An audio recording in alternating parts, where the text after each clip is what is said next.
Hola, muy buenas. Bienvenidos a la primera clase grabada del curso básico de fotografía de Benovo, o el curso de introducción. Como siempre, recordaros las dos direcciones de correo electrónico importantes que las tenéis ahí abajo. Soporte foto@benovo.com para cualquier duda sobre el contenido, sobre las materias, y soporte@benovo.com, que sería para las preguntas técnicas del tipo pues que no encuentro una clase, que me falla la conexión, que no me llegan los enlaces, etcétera. La lección 5, que se titula Grandes fotógrafos, la imparto yo, que me llamo Pablo Bernardo. Y esta clase, antes de empezarla, quería hablaros un poquito de las dos clases anteriores, la 3 y la 4, perdón, en las que habéis visto la técnica fotográfica, en la que habéis visto pues cómo manejar la cámara, cómo modular los parámetros, disparar en manual. Que nadie se agobie con esas dos clases, ¿de acuerdo? Todo el mundo, cuando empieza a hacer fotos, se da de cabezazos contra el triángulo de la posición, ¿vale? Porque son conceptos que en principio pueden ser un poco farragosos, un poquito, pues no sé, excesivamente abstractos, pero poco a poco, a través de la práctica, uno consigue dominarlo perfectamente. Hay que tener en cuenta que la ciencia de la fotografía es el triángulo de la posición, es el manejo de esos tres parámetros, y a partir de esos tres parámetros y de su combinación, vamos a conseguir prácticamente lo que queramos. Y obviamente no es algo que se aprende en un par de días. Es algo que se necesita pues bastante práctica, mirar otros fotógrafos, equivocarse muchísimas veces. A veces incluso mejor hacer muchas fotos malas para llegar hasta una buena, que hacer de repente de chiripa o de suerte una buena y pensar, oye, pues ya lo controlo. No, no es así. Hay que darle muchísimas vueltas y por supuesto mirar a muchos fotógrafos y entender cómo son las fotos que ellos hacen. Y esa es la razón en realidad por la que hemos decidido hacer esta clase 5, que es la primera clase grabada, sobre grandes fotógrafos. Dejar muy claro que estos cuatro fotógrafos los he elegido un poco, no al azar, pero sí es cierto que a lo largo de la historia de la fotografía, la reciente y la antigua, uno puede encontrar cientos, por no decir miles de fotógrafos que son una pasada y de los que hay muchísimo que aprender. Pero bueno, como había que elegir cuatro y el tiempo no es infinito, pues me he decantado por cuatro fotógrafos que creo que son muy, muy significativos en muchos sentidos. ¿Vale? Antes de pensar, otra aclaración. Voy a poner, aquí tenéis por ejemplo una, aquí tenéis otra. Vale, voy a ir poniendo, como hace Marian, voy a ir poniendo diapositivas con, digamos, la información más importante de cada apartado de la clase, pero voy a explicarla pasando foto a foto, ¿vale? Porque creo que dejando solamente, por ejemplo, esta parte, o sea, esta diapositiva, y pasando las fotos al final, va a quedar un poco raro. Yo creo que va a ser mucho más ameno si mientras voy hablando voy enseñando las fotografías de los diferentes fotógrafos que vamos a ver, que vamos a estudiar. ¿De acuerdo? Así que estas diapositivas se van a quedar ahí básicamente por si queréis ver de nuevo la clase y queréis encontrar un fotógrafo concreto, pues solamente tenéis que ir hasta esta diapositiva y ya sabéis de qué fotógrafo estamos hablando. Y por otra parte, por supuesto, esta clase va a tener su archivo PDF donde vais a encontrar todo lo que voy contando. ¿Vale? Así que no os preocupéis mucho por este tipo de diapositivas, tampoco hace falta que apuntéis nada porque luego lo vais a tener todos los apuntes de la clase, ¿vale? Para empezar, os presento al señor Henri Cartier-Bresson. No sé, yo creo que es tan famoso que probablemente os suene a prácticamente todos, que es un hombre que nació en Francia a principios del siglo pasado y que está considerado como el padre del fotoreportaje o el fotoperiodismo moderno. Yo creo que si le preguntase, bueno, ya podéis viendo aquí algo de su trabajo, esta foto que es uno de sus grandes clásicos, o esta de la derecha, que es para volverse loco, la verdad, es una gran foto, que yo creo que si le preguntasen a, por ejemplo, 100 fotógrafos profesionales por los autores más grandes del siglo XX, prácticamente la mitad empezaría hablando de Henri Cartier-Bresson. O sea, su importancia es tal que prácticamente, incluso a día de hoy, sigue siendo un referente ineludible. A la hora de entender el trabajo de Henri Cartier-Bresson, es muy importante tener en cuenta que se formó en el mundo de la pintura. Él estudió Bellas Artes, estaba decidido pues a ser un pintor más de la época, pero a lo largo de los años 20 pues entró en contacto con las vanguardias surrealistas, futuristas de la Francia de los años 20 y ellos le llevaron a empezar a practicar con la fotografía, que justamente en aquel tiempo estaba empezando a convertirse en una disciplina autónoma, que ya no dependía de la pintura, ni de la arquitectura, ni de nada. Y poco a poco se fue enamorando de la fotografía y abandonó la pintura. Digo que esto es importante porque en la fotografía de Henri Cartier-Bresson se ve claramente que ha estudiado muchísimo a los fotógrafos, o sea, a los pintores del siglo XIX y el siglo XX, sobre todo especialmente a la hora de tratar el tema de la composición. Ya si os fijáis aquí, por ejemplo, en esta foto, las formas circulares, espirales, perdón, el punto de fuga en el centro, la repetición de las caras, que funcionarían para crear ritmo, son claramente influencia de los pintores del siglo XV, XVI hasta el XX. Esta que veis aquí es la cámara que utilizaba Henri Cartier-Bresson, que es una Leica. Seguro que os suena la marca. A día de hoy deben ser las cámaras más caras del mundo. Y el propio Cartier-Bresson reconocía que de no ser por Leica lo hubiera tenido verdaderamente difícil para desarrollar su carrera. Hay que pensar que en aquella época las cámaras eran bastante grandes. Entonces era muy difícil, por ejemplo, irse a cubrir un conflicto bélico con una cámara, porque pesaban un quintal. Sin embargo, a partir de Leica empiezan a desarrollarse cámaras que son manejables y eso permite que autores como Cartier-Bresson o Robert Capa empiecen a viajar por todo el mundo, a hacer fotos y también que empiecen a hacer pues los primeros reportajes de guerra. De hecho, Henri Cartier-Bresson y Robert Capa se hicieron amigos y montaron la agencia Magnum, que viene a ser como la agencia de fotógrafos independientes más importante del mundo.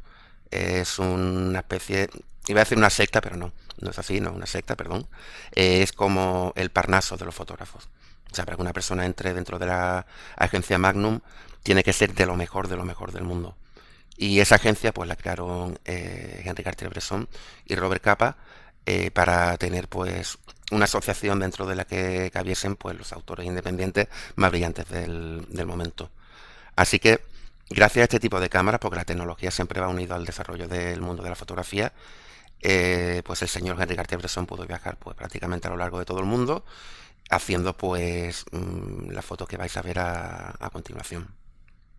Lo más importante de Henri Cartier-Bresson es sin duda su técnica, que es inmejorable, y su forma de concebir la fotografía. Detrás de su trabajo, digamos que hay una teoría muy fuerte que ha influido en todos los fotógrafos hasta prácticamente la actualidad, y es una teoría que se denomina el instante decisivo. De hecho, el propio Cartier-Bresson ha escrito libros a propósito de esta teoría. Bueno, es muy típico en aquella época, como amigos de los surrealistas, de los existencialistas y de los filósofos de aquella época, pues plasmar lo que uno pensaba de la fotografía en un libro. Y Henri Cartier-Bresson, pues como no podía ser menos, y más siendo francés, pues escribió su propio libro sobre esta teoría del instante decisivo. ¿En qué consiste el instante decisivo? El instante decisivo consiste en esperar la foto, intuir que va a suceder algo, esperar agazapado a que suceda y justo en el momento en el que encontramos la mejor composición hacer la foto.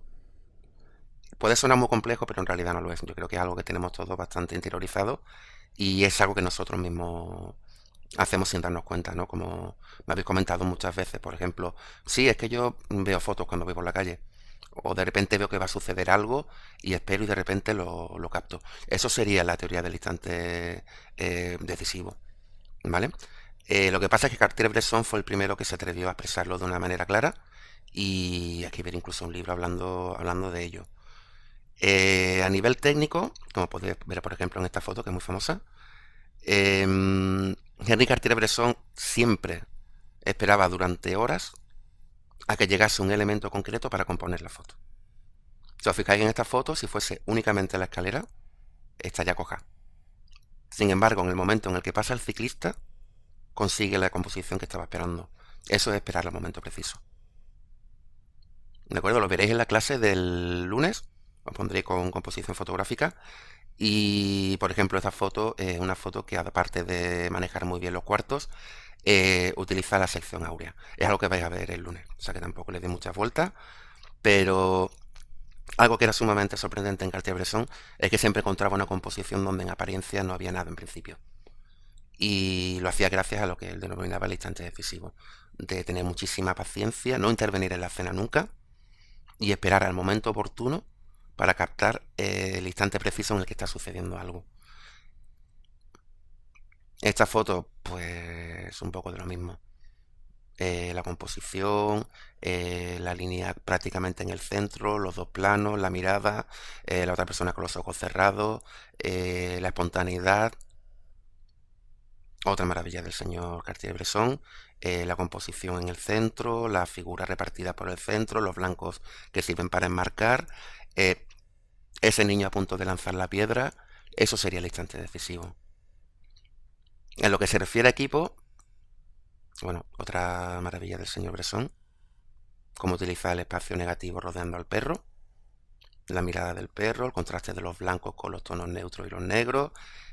Cada fotografía de Bresson es una elección.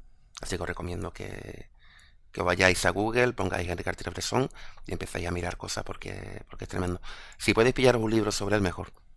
Porque las fotos están hechas, aunque parezca un contrasentido, están hechas para ser impresas. Y la calidad que tienen en un papel impreso en condiciones siempre va a ser mejor que lo que vais a ver en una pantalla ahora mismo. Cosa como está sucediendo ahora mismo. Lo que estaba comentando, ¿qué equipo utilizaba Cartier-Bresson? Pues aparte de su Leica, que utilizaba una película de 35 milímetros, que se correspondería con las cámaras full frame actuales, utilizaba habitualmente un solo objetivo fijo, que era el 50 milímetros. Esto puede llamar mucho la atención porque uno dice, bueno, con un 50 milímetros no puedes hacer fotos de lejos, no puedes hacer fotos de gran angular captando paisajes, etcétera. No, Cartier-Bresson era de la idea de que no tenemos que hacer zoom, somos nosotros los que tenemos que movernos. En vez de un zoom hay que utilizar los pies y hay que acercarse a la escena. De hecho es una teoría muy extendida entre los fotógrafos profesionales, que hay que acercarse a la foto. Bueno, a no ser que no tengamos más remedio que ponernos lejos porque estamos haciéndole foto a un león y no puede comer. Pues evidentemente en ese caso no conviene acercarse mucho. Pero Henri Cartier-Bresson siempre utilizaba, o casi siempre utilizaba un 50 milímetros y era de la idea de que la fotografía es acción. La fotografía es moverse, pasearse mucho, agazaparse en el sitio más oportuno para que no te vean y obtener el mejor resultado posible. Esta otra foto muy célebre de Cartier-Bresson y pertenece ya a un periodo en el que ya se había hecho famoso y ya no solamente hacía fotos de conflictos bélicos o de lugares exóticos, sino que también era el fotógrafo de las personas más relevantes de mediados del siglo XX. Este, por ejemplo, es Giacometti, un gran escultor, y es una foto especialmente significativa porque en la foto ha conseguido Cartier-Bresson, no sé cómo, que el propio Giacometti se parezca a las esculturas que hacía. Si echáis un ojo a Google y ponéis Giacometti, os vais a quedar realmente sorprendido porque aquí el autor parece la obra. Y es una de esas cosas inexplicables que podía conseguir Cartier-Bresson gracias a un genio, un ojo y una técnica pues excepcionales. Y por último, esta fotito tan llena de vida, tan captada en el momento oportuno. Es cierto, hay líneas torcidas, pero es que esa era otra de las características de la obra de Bresson, y es que a él no le gustaba recortar la foto ni enderezarla. En aquella época, vale, no existía Photoshop, pero las fotos se revelaban. Entonces tú en el estudio podías coger una foto, enderezarla, corregirla y editarla sin ningún tipo de problema. Cartier-Bresson no era muy partidario de la edición. Pensaba que la foto era un todo y que había que aprovechar todas las partes de la foto. No tenía sentido reencuadrar ni recortar. Para terminar con Cartier-Bresson, pues murió en el año 2004 y curiosamente 35 años antes dejó de hacer fotos. Volvió a la pintura, no sé si se cansaría de la fotografía o si empezó a ver que se había convertido en una industria en la que no le interesaba estar, pero curiosamente dejó de hacer fotos mucho antes de morir. Y solo un consejo, si alguna vez tenéis la oportunidad de ver una exposición de Cartier-Bresson, que hace muchas exposiciones itinerantes, no solamente se puede ver su trabajo en un museo, por ejemplo, yo tuve la suerte de hecho de verlo cerca de donde vivo, no perdáis el tiempo ir a verla, porque es una experiencia realmente sublime. El segundo fotógrafo que he elegido para esta clase sobre grandes fotógrafos es el señor Gary Winogrand, o Gary Winogrand, no sé cómo se dice exactamente en inglés, el acento. Y en esta ocasión he traído a Winogrand, bueno, es un fotógrafo muy importante, pero a ver, no es tan conocido como Henri Cartier-Bresson, así que en parte lo he traído por capricho. Es un fotógrafo que me ha influido enormemente y de hecho es responsable de que me terminase dedicando profesionalmente a la fotografía. Y también es el responsable de que prefiera los grandes angulares a los tele o a los 50 milímetros. Luego explicaré por qué. Bueno, y también lo traigo porque es el creador de uno de los géneros más importantes a día de hoy, uno de los géneros fotográficos, que sería la street photography, ¿no? La fotografía urbana, pero en un sentido moderno. Porque en realidad Henri Cartier-Bresson y Robert Frank, que es un actor del que no voy a hablar aquí porque no tenemos tiempo, fueron los creadores de la street photography. Lo que pasa es que Gary Winogrand, a ser un autor posterior, tiene una noción de la fotografía callejera mucho más moderna, mucho más actual. No en vano, muchos consideran que Gary Winogrand es el gran heredero de Henri Cartier-Bresson. Llegaron a trabajar juntos y entró en la agencia Magnum, donde trabajaron codo con codo. Lo que sucede, y algo que hay que tener muy presente, es que Gary Winogrand nació 20 años después de Henri Cartier-Bresson. Entonces, en los años 50 y 60 el mundo había cambiado mucho. Habían entrado en juego los movimientos contraculturales, los hippies, el jazz, el pacifismo, el feminismo. Entonces Gary Winogrand hace fotos de un urbanismo que podemos reconocer con más facilidad. El mundo de hoy se parece bastante más al mundo de los años 60-70 que al de los años 30 y 40 en el que vivía Henri Cartier-Bresson. Por otra parte, si Henri Cartier-Bresson era un auténtico obseso de la composición, las líneas geométricas, Gary Winogrand vendría a ser todo lo contrario. Eh, Tenía una técnica muy espontánea y caótica y en su obra se puede ver muchísimas líneas torcidas, muchísimas diagonales, muchísimas líneas convergentes. Sus fotos tienen muchísimo dinamismo. Eh, y eso hace que en cierto sentido sean mucho más expresivas que las fotos de Cartier-Bresson.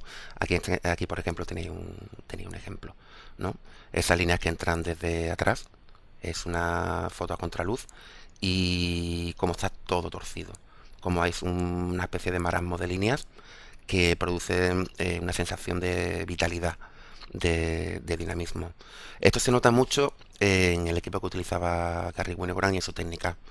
También utilizaba una Leica, como casi todos los fotógrafos que trabajaban para la agencia Magnum, pero a diferencia de Cartier-Bresson, que utilizaba un 50 fijo, lo que utilizaba Winogrand era un gran angular.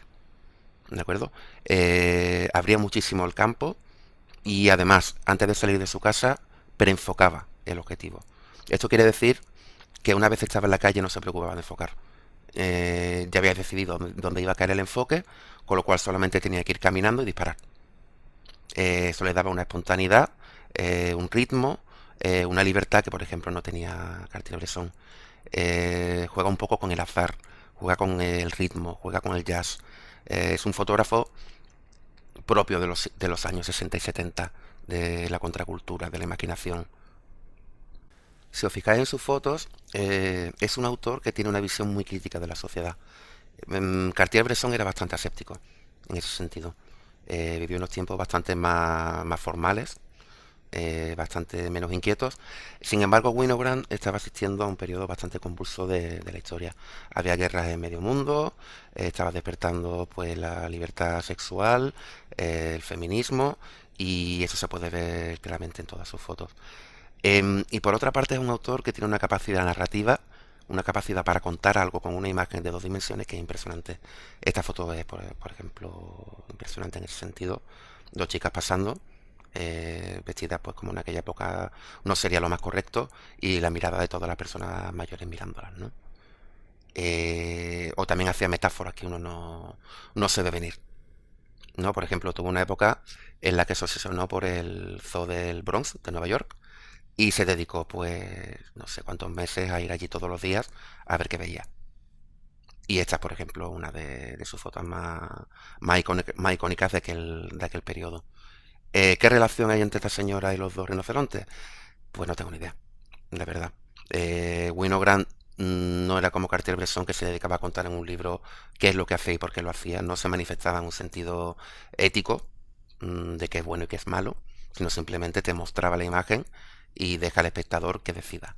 Decida por qué esta foto, por ejemplo, es llamativa, porque puede incluso hacer gracia. En ese sentido, Winogrand para mí es un autor bastante más inteligente que otros clásicos que le precedieron. En cualquier caso, aunque fuese un autor muy iconoclasta, Winogrand tenía una formación absolutamente académica. Y eso se puede ver, por ejemplo, en esta foto.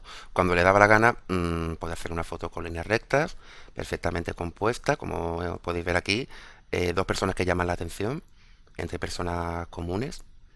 eh, y están justamente en el centro, rodeadas por las personas que son más comunes, como si funcionasen como una especie de marco.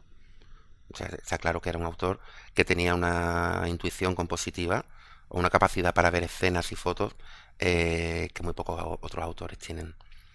Y por otra parte, es el primer autor que se atrevió a trabajar con lo que se denomina feísmo, que consiste en hacer fotos que no sean bonitas.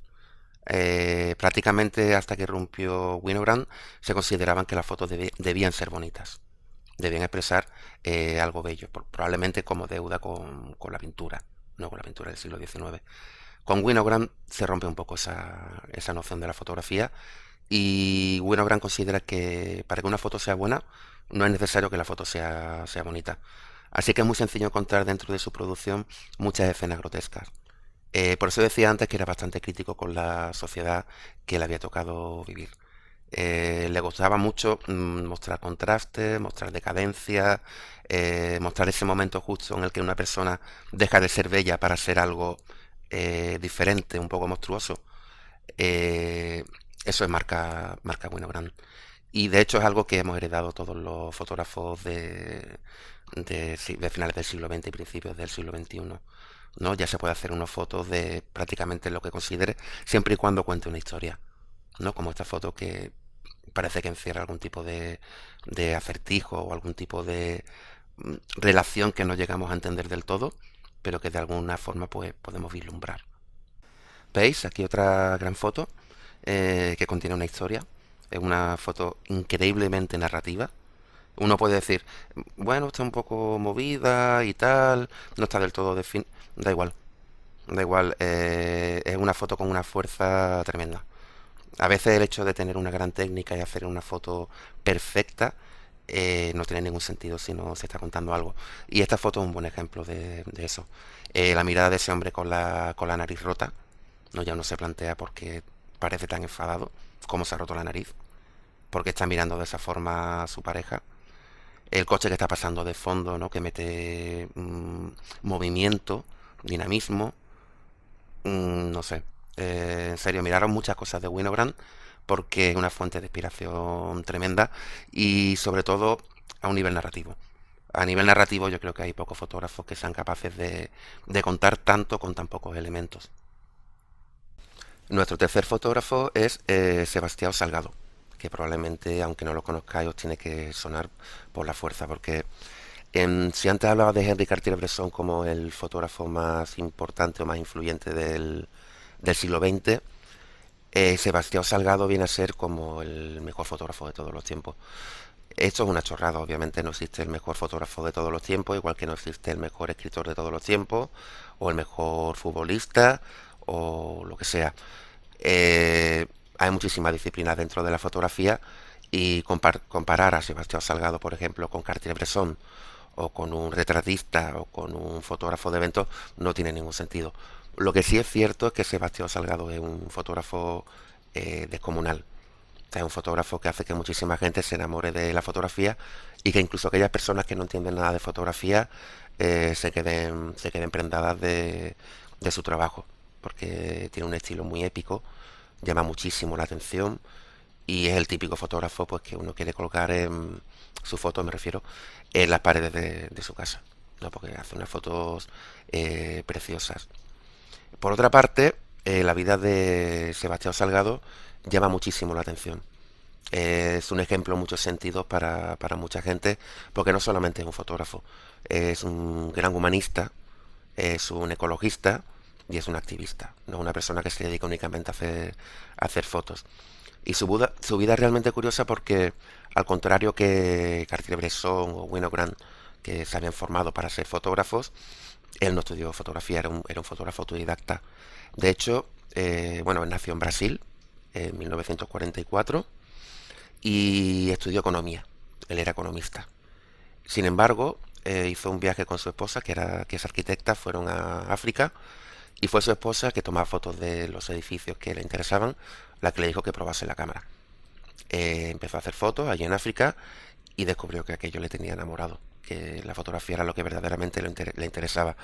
Y según sus propias palabras, cuando ya era demasiado mayor como para dedicarse a la fotografía profesionalmente, decidió abandonar su carrera como economista, que le iba muy bien, por cierto, y decidió partir de cero y convertirse en fotógrafo profesional. Aunque no resulte nada común, en apenas unos años consiguió tal renombre en Brasil que la agencia Magnum se puso en contacto con él y le pidieron que fuese parte de la agencia. Ser autodidacta no es nada sencillo y menos todavía a día de hoy, cuando uno encuentra, sí, muchísimos tutoriales en YouTube, muchísimas páginas con información, pero claro, hay tal cantidad de información que uno no sabe muy bien cómo manejarla, en qué orden ir estudiando. Los tiempos de Sebastián Salgado era completamente diferente. Si uno quería ser autodidacta o quería estudiar fotografía por su cuenta, pues se basaba en libros. Empezaba a coger libros de los autores más importantes, se compraba un libro de técnica, se compraba el Instante decisivo de Cartier-Bresson. Ahora es diferente, ahora no tiene nada que ver. Sin embargo, llama la atención que una persona que decide dedicarse a la fotografía cuando ya tiene cierta edad lograse entrar en la agencia Magnum con tanta facilidad. Pero bueno, uno se pone a ver las imágenes o las fotografías de Sebastián Salgado e inmediatamente entiende por qué lo pillaron para la agencia. Porque no es común tener ese ojo, tener esa técnica, tener ese talento y además llevar esa forma de vida. Sebastián Salgado era un gran viajante. O sea, es un gran viajante, aún sigue vivo. Lo que pasa es que ya está mayor y no se puede permitir hacer grandes viajes. Pero según cuentan, ha visitado más de 100 países. Ha viajado a lo largo de todos los continentes y ha conseguido hacer prácticamente las mejores fotos de cada continente. Curiosamente también, después de pasar un tiempo en la agencia Magnum, en el año 1994 decidió abandonarla. Montó su propia empresa que se llama Amazonas Images y lo hizo más que nada porque ya tenía suficiente dinero como para hacer únicamente lo que le interesaba.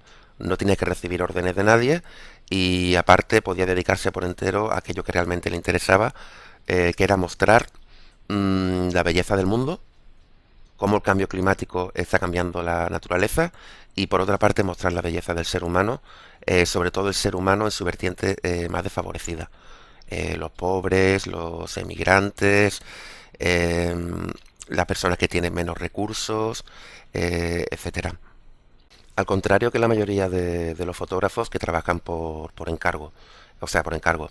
Te llama una editorial, o te llama un periódico, o te llama una revista como National Geographic y te encarga hacer algún tipo de reportaje. Bueno, al contrario que este tipo de fotógrafos, Sebastián Salgado es completamente autónomo. Al tener su propia editorial, él decide qué es lo que va a hacer. Y trabaja mayormente pensando en libros de fotografía. Cada uno de sus grandes proyectos está encuadrado dentro de un concepto. Por ejemplo, su primer gran libro famoso creo que fue Éxodo, que habla sobre los movimientos migratorios en diferentes partes del mundo. Por supuesto, también hizo encargos para otras editoriales y publicaciones, como cuando ocurrió la guerra de Kuwait, pero las obras más reconocidas son todas en forma de libro. Lo que hace, por ejemplo, se plantea viajar a un sitio concreto, ya tiene concebido el concepto de ese viaje y de ese libro, cómo lo va a publicar, y posteriormente lo vende. Y revistas como National Geographic pues llaman al señor Salgado y le dicen, oye, que quiero tales fotos de tu libro. Y él dice, pues mira, eso cuesta esto. Esa es la forma de trabajar de Sebastián Salgado. No es una forma nada sencilla de trabajar. O sea, la mayoría de los fotógrafos no pueden trabajar de ese modo y trabajan por encargo.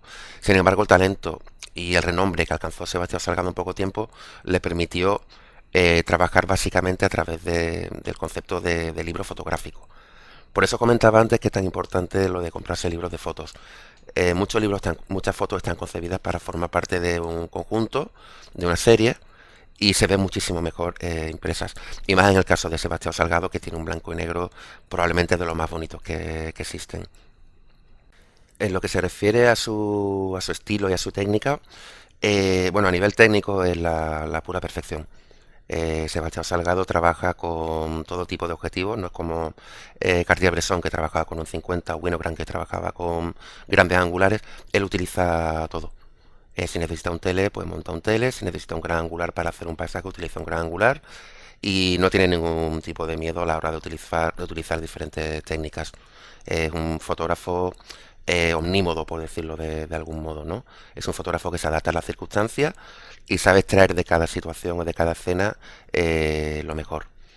Lo que se refiere a su estilo, yo creo que la palabra que mejor lo define es épico. Es un fotógrafo icónico. Icónico quiere decir que hace fotos trascendentales, que parece que están mostrando un concepto. ¿No? Esta foto, por ejemplo, de los pozos petrolíferos de Kuwait, cuando tuvieron que quemarlos, pues se ha convertido en un icono de aquel momento. Tiene esa cabeza privilegiada, esa mente, que sabe ver qué escena va a representar mejor un concepto o un momento histórico dado. Y eso no es nada sencillo. Eso hay que tener algún tipo de preparación, de mente, de ojo, para captar lo más importante dentro de un momento dado. Cualquier foto que se ponga uno de Salgado como esta, pues se queda loco. ¿No? ¿Qué voy a contar de esta foto? Composición, luz, todo. Absolutamente todo es impresionante. Em, También se dice que es un fotógrafo muy bíblico. De hecho, el nombre de sus libros son todos referencias a libros o sea, partes de la Biblia. Uno se llama Éxodo, o el último que hizo se llama Génesis. Esto se lo han criticado un poco, porque dicen que pretende ir demasiado a lo trascendental, ¿no? Que está mezclando un poco lo humano con lo religioso, lo humano con lo divino. Pero bueno, es una crítica que no nos concierne. A nosotros nos concierne únicamente el aspecto fotográfico y en ese sentido sobre Sebastián Salgado solo se pueden decir cosas buenas. Lo que se refiere al equipo, pues por supuesto como miembro de la agencia Magnum se aficionó a utilizar una cámara Leica. Pero como comentaba, no tenía preferencia por un objetivo u otro. Lo mismo le valía un gran angular, que le valía un tele, que le valía un 50. Una cosa muy curiosa que le pasó a Sebastián Salgado cuando publicó Génesis, esta pertenece a Éxodos, si no me equivoco, sí. Una cosa muy curiosa que le pasó, que estaba comentando, es que cuando publicó su último gran libro, Génesis, todos los críticos pues se lanzaron a escribir reseñas hablando del genio de Sebastián Salgado, que si lo había vuelto a hacer, que qué blanco y negro tan exquisito, que qué bien utilizaba la película en blanco y negro. Y Sebastián Salgado sorprendió a todo el mundo diciendo que la foto la había hecho con una cámara digital, no la había hecho con una cámara analógica. Y bueno, los críticos, los más puristas, se echaron las manos a la cabeza, como diciendo, madre mía, Sebastián Salgado utilizando una cámara digital que va a ser de la fotografía analógica, que va a ser del blanco y negro puro. Total, dio una entrevista y comentó que él era ya demasiado mayor como para pasarse medio año viajando con un saco lleno de películas, de carretes. Así que se había adaptado al mundo digital y ahora lo que hacía era que los negativos digitales, es decir, el archivo RAW, se lo pasaba a sus colaboradores y ellos se encargaban de procesar la foto siguiendo su estilo, porque él no tenía ni papa, no sabía cómo utilizar un ordenador y mucho menos Photoshop o Lightroom. Cuento esto porque mucha gente se obsesiona con el hecho de hacer fotos con una cámara digital en lugar de una cámara analógica, como si fuese algún tipo de traición contra la esencia de la fotografía. Sebastián Salgado es un ejemplo de que eso no es así. Cada una tiene sus virtudes, cada una tiene sus defectos y los resultados que vamos a conseguir son muy similares. Si tantísimos críticos se creyeron que Génesis estaba hecho con una cámara analógica, obviamente eso quiere decir que la diferencia no es tan grande, ¿vale? Lo digo porque muchos me escribís de, oye, yo vengo del mundo analógico y tal, y no termino de amoldarme al digital, no hay que tener ningún miedo. Si sabemos utilizar bien la cámara digital o archivos RAW y procesar en condiciones, sin meter muchos artificios, vamos a conseguir prácticamente lo mismo, ¿vale? Y para terminar con Sebastián, bueno, esta foto, lo que os comentaba, Salgado lo mismo hace un paisaje que hace un retrato impresionante. Es una persona que maneja todos los palos de la fotografía y todo lo hace con una genialidad y con un ojo descomunal. Vamos, solamente hay que mirar esta foto. Bueno, lo que iba diciendo, para terminar con Sebastián Salgado, por suerte aún sigue vivo. No sé yo si va a sacar algún libro nuevo porque ya es bastante mayor. Y en la actualidad se dedica a reforestar zonas que han perdido árboles y tal. Se dedica a repoblar. Es una persona que está muy metido en todos los movimientos ecologistas y de vez en cuando pues, ofrece alguna entrevista pues, hablando sobre su glorioso pasado. Y me ha llamado la atención especialmente una entrevista en la que le han preguntado por Instagram, preguntándole si lo utiliza, si le gusta. Y es bastante curioso lo que dice. No estoy completamente de acuerdo, pero bueno, un fotógrafo tan grande, lo que puedo opinar sobre Instagram yo creo que puede interesarnos a todos. Lo que dice acerca de Instagram es que la mayoría de las fotos no son fotos, son imágenes. Hay que diferenciar entre una imagen y una fotografía. En una fotografía hay una intención, hay una técnica, hay una narración. Una imagen es simplemente una imagen es, digamos, una muestra de nosotros mismos sin ningún tipo de intención. Son como un documento sin ningún tipo de arte o narratividad. Entonces en Instagram abundan mucho esas fotos. La gran mayoría son solamente fotos de nosotros mismos pareciendo guapos o pareciendo feos, como seamos. Pero no hay realmente una narrativa. No hay realmente un espíritu fotográfico tal y como se entiende en la fotografía clásica. No sé si eso es bueno o no. No sé hacia dónde se encamina el mundo de la fotografía. Y en cualquier caso no es asunto de este curso, ¿no? En el que solamente queremos enseñaros a aprovechar vuestras cámaras y a llegar a expresar lo que tenéis dentro. Ah, y una última cosa.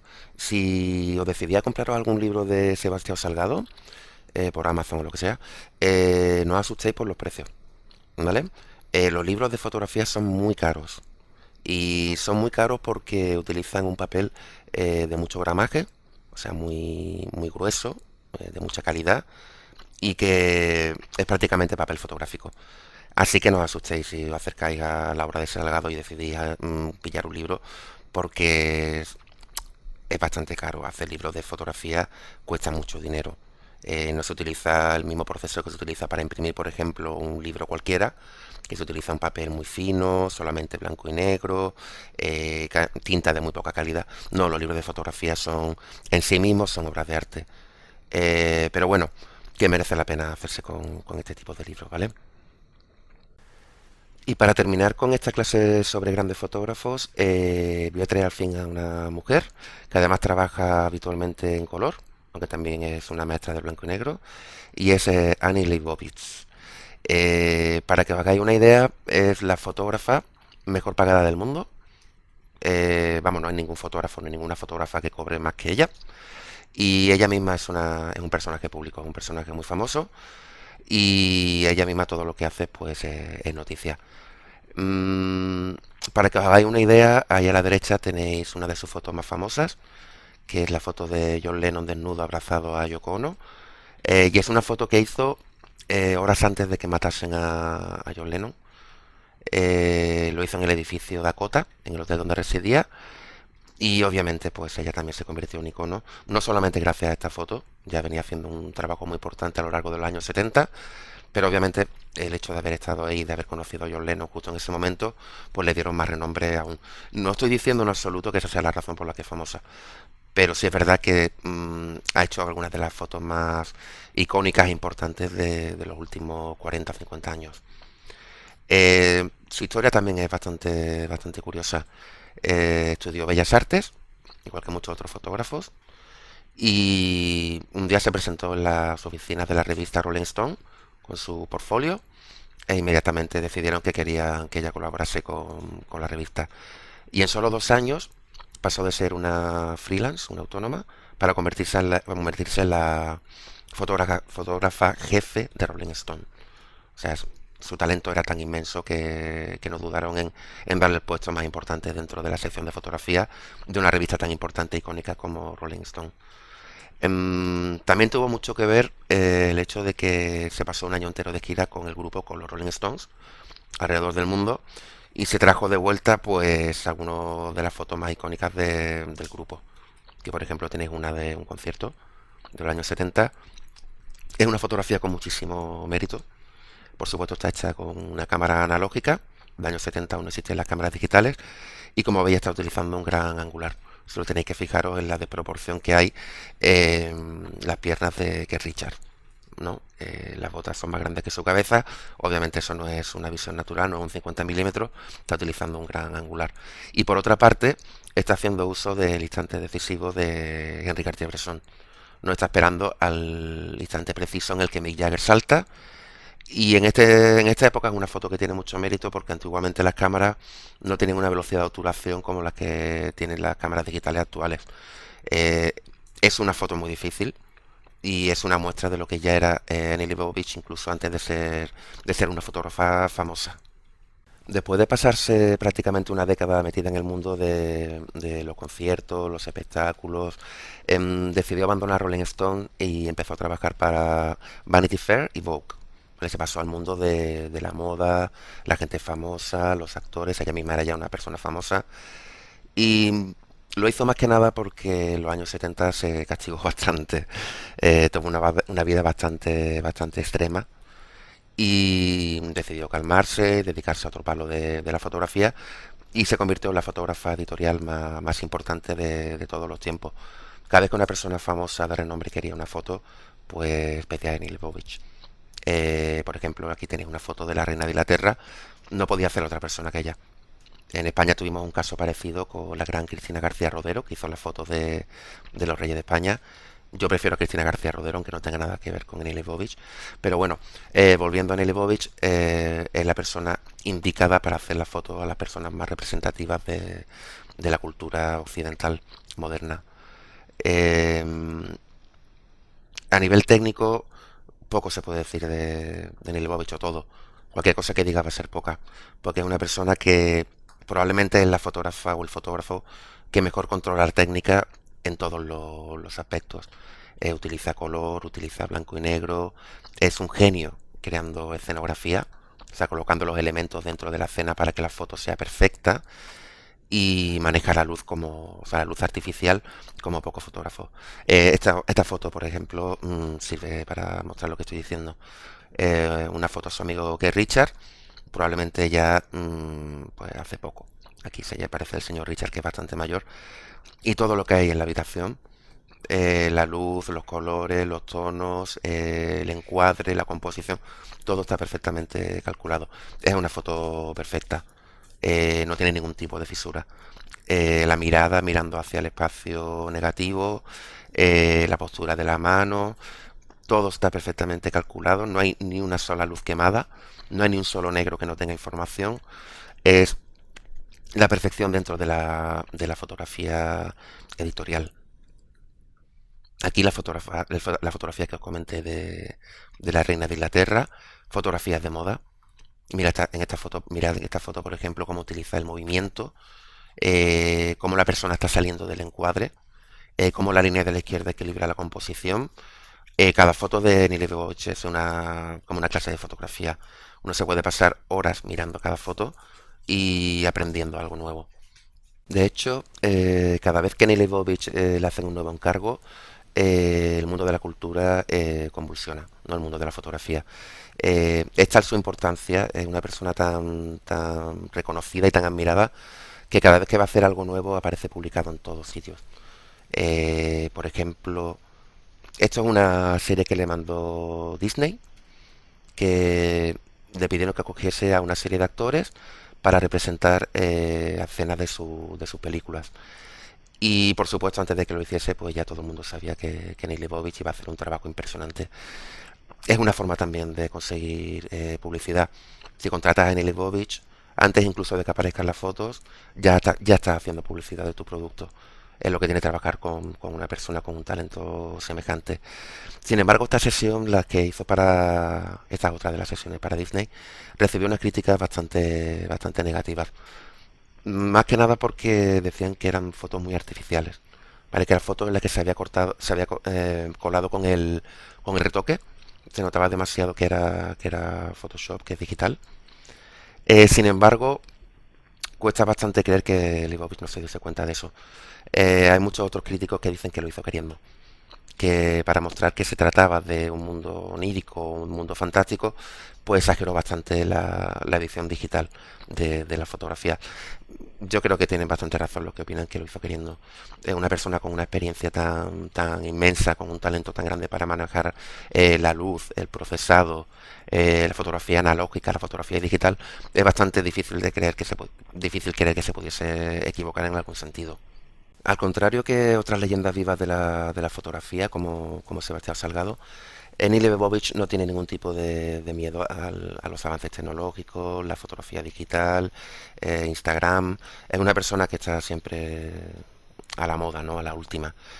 De hecho, si buscáis, por ejemplo, en Instagram la cuenta de Sebastián Salgado, veréis que no tiene una cuenta oficial.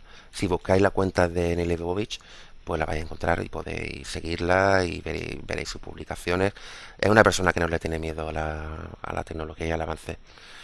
De hecho, como muchos fotógrafos, pues empezó con una Leica. Parece que estoy haciendo publicidad de Leica, pero no es así. Yo no tengo Leica. Vamos, iba a decir que no que quisiera tener una Leica, pero bueno, todo el mundo quiere tener una Leica, pero que tampoco creo que merezca la pena que dejarse 12.000 euros en una cámara, que hace lo mismo con otras muchas cámaras. Bueno, lo que iba, que sí empezó con una Leica, por supuesto, pero también utilizó Canon digital. Se la puede ver incluso en muchas imágenes de ella misma utilizando una cámara compacta de 100 euros. Es una persona que hace fotos con todo. Su talento es tan desmesurado que no tiene limitaciones técnicas y si las tiene sabe cómo utilizarlas a su favor. De hecho, lo último que leí de ella es que ahora hace fotos con un móvil. Está utilizando un Google Pixel 3 para hacer fotos. Por supuesto, esto es parte de una campaña publicitaria. Google ha llamado a Annie Leibovich y le ha dicho, oye, ¿por qué no haces un trabajo con nuestro teléfono? Pero lejos de tener miedo, he dicho, venga, perfecto, voy a hacer fotos con vuestro Google Pixel. Y vamos, no he visto el resultado, pero estoy convencido de que será algo tremendo, porque es una persona que, vamos, es algo que se dice mucho en fotografía, no es la cámara la que hace fotos es el fotógrafo. Y en ese sentido, Annie Leibovich es un gran ejemplo. A Annie Leibovich le puedes dar una caja de zapatos que te va a hacer una foto tremenda. ¿Vale?